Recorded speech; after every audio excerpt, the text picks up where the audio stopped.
I feel that the general mood around the war has been changing a little bit. And, although the mood in the media and reality on the ground can be two different things, I still feel that the situation is starting to look a little better and more hopeful for Ukraine. And on the other hand, a little worse for Russia strategically. And I wonder if you would agree with that, if you feel that shift as well. And what is your overall big picture view strategically where we are at the war at the moment? So I agree with you completely that there is a mood change. I've been at three or four different security conferences over the last few weeks, and you could just feel it, whether it was up in Finland or Poland or Spain and in between. Uh, it feels a little different. Now, I think people in your audience who know me or who have followed what I say, I have always believed that Ukraine was going to win this war and that Russia was moving towards trouble.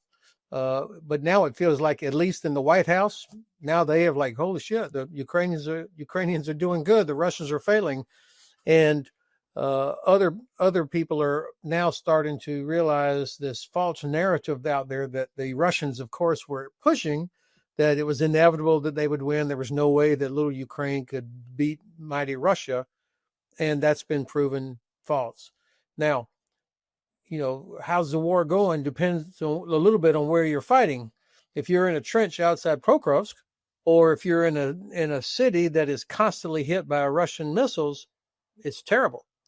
But if you can step back from the terrible tactical situation and look at the bigger picture, there's no way that Russia, in my view, can actually defeat Ukraine unless we just quit. I mean, they don't, unlike their grandfathers, they don't possess the ability to break through Ukrainian defenses and then exploit it. I mean, that just doesn't exist. They're riding around in motorcycles and golf carts, trying to infiltrate little groups.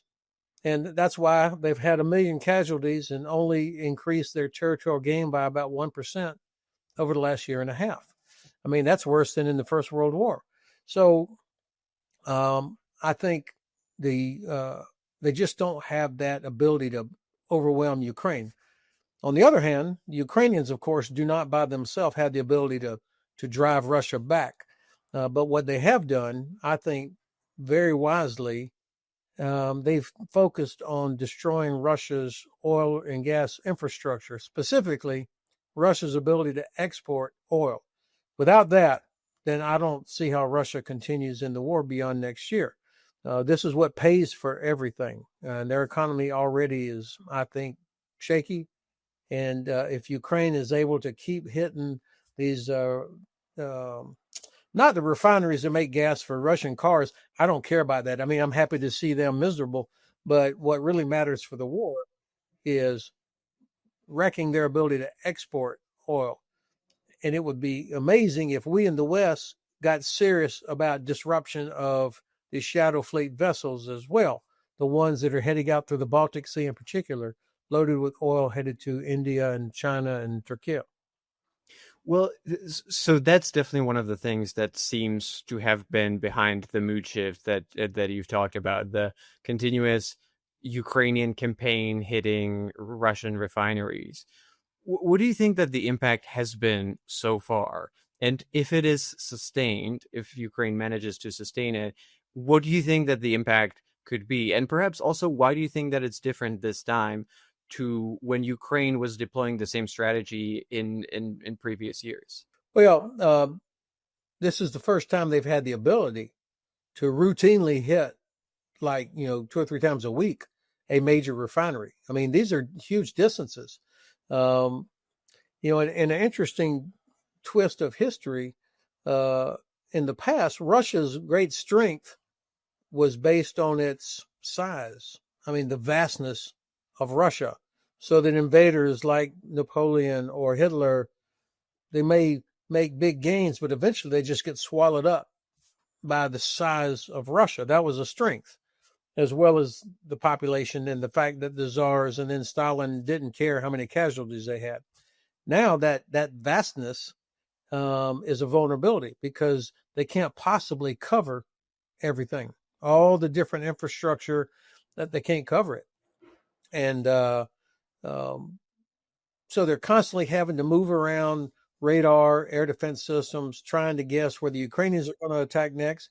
The Ukrainians are getting very good at picking where are the gaps when something moves, then they go there.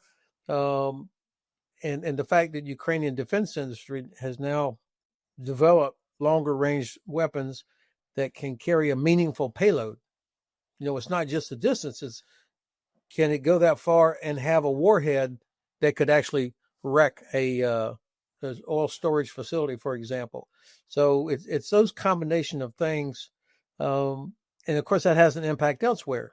Since they cannot cover everything, they have to make decisions about what do they leave vulnerable, and so the Ukrainians just keep pounding that. And of course, the population of Russia. I'm surprised how many people still think of Russia as having 300 million people, like the Soviet Union. They started this war with about 135, 140 million, not a very healthy population. A lot of the smarter, younger kids get the hell out of there.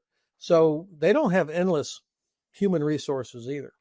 Well, on that note, I guess if we look apart from the strikes on the Russian refineries and look more at the actual fighting along the front lines, it still seems that Russia is able to generate quite large quantities of soldiers and just keep throwing them to keep pushing Ukrainians back.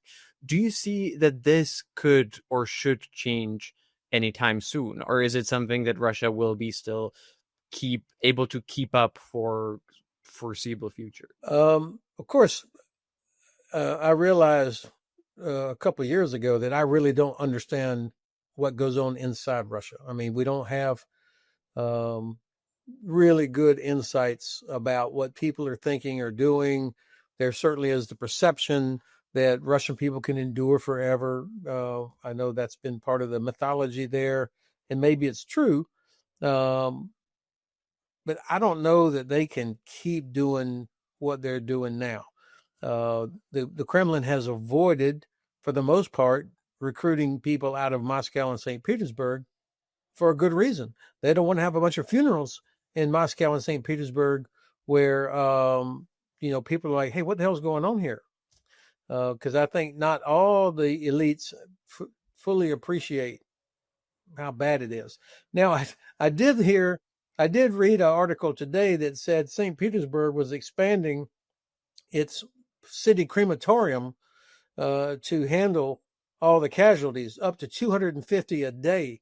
I mean, nothing says you're losing like having to expand the size of your crematorium, and so I think that they may do yet again another big call up mobilization of some sort. But having bodies is one thing. Then they have to be equipped. Then they have to be trained. Then they have to be put into units. Then they have to be put into the fight. And then what? I mean, they just don't have, at least that I can see, um, you know, capable formations that are well trained, ready to go. All the best formations, the elite, the airborne, the naval infantry, they have been bled out 2 or 3 times. So while they may still have the same name, it's definitely not the same quality. And yes, Russia will continue to push bodies into this fight, but the Ukrainians have figured this out. They've gotten much better at fortifications, defenses, and also I think they have wisely, now that they can see and understand how the Russians are attacking, they don't have everybody crowded up on the trench line where they get hammered by drones and artillery. They've, I think, have a smarter way of how they are manned in their defenses. Now, of course, anybody that's paying attention to all this knows that Ukraine has its own manpower challenges. There's no doubt about that. Um, it feels like they have made some headway on this as a problem. I don't think that they have used women as effectively as they could as soldiers. I think there's still a traditional view about women in combat. They have thousands of women, but I don't think they have fully employed them uniformly as well as they could. But this will be a decision for the government. Just a quick break here.